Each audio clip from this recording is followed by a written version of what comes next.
السلام علیکم دوستو، جی ہاں، جنات کا علاج خود کرے گھر پر رہ کر۔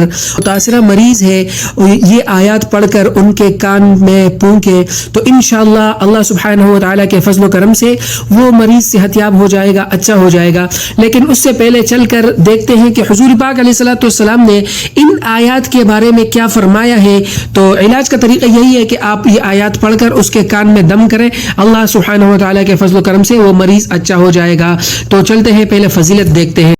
ابن ابی حاتم میں ہے کہ ایک بیمار شخص جسے کوئی جن ستا رہا تھا حضرت عبداللہ بن مسعود رضی اللہ عنہ کے پاس آیا تو آپ رضی اللہ عنہ نے مذکورہ آیات پڑھ کر اس کے کان میں دم کیا، وہ اچھا ہو گیا۔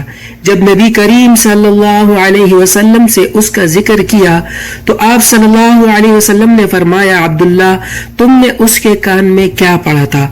آپ رضی اللہ عنہ نے بتلا دیا تو حضور صلی اللہ علیہ وسلم نے فرمایا، تم نے یہ آیتیں اس کے کان میں پڑھ کر اسے جلا دیا۔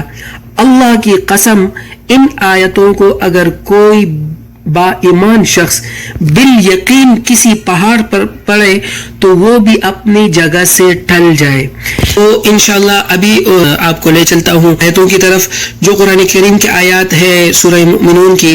اعوذ باللہ من الشیطان الرجیم، افحسبتم انما خلقناکم عبثا وانکم الینا لا ترجعون فتعالى اللہ الملک الحق لا الہ الا هو رب العرش الكریم ومن يدع مع اللہ الہا آخر لا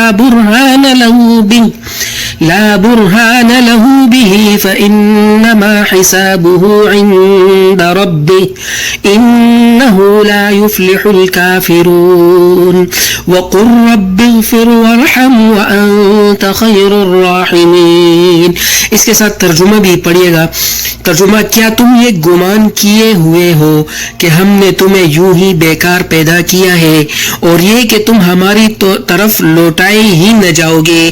اللہ تعالیٰ سچا بادشاہ ہے، وہ بڑی بلندی والا ہے، اس کے سوا کوئی معبود نہیں، وہی بزرگ عرش کا مالک ہے۔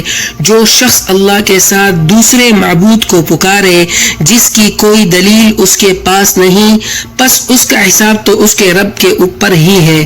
بے شک کافر لوگ نجات سے محروم ہیں۔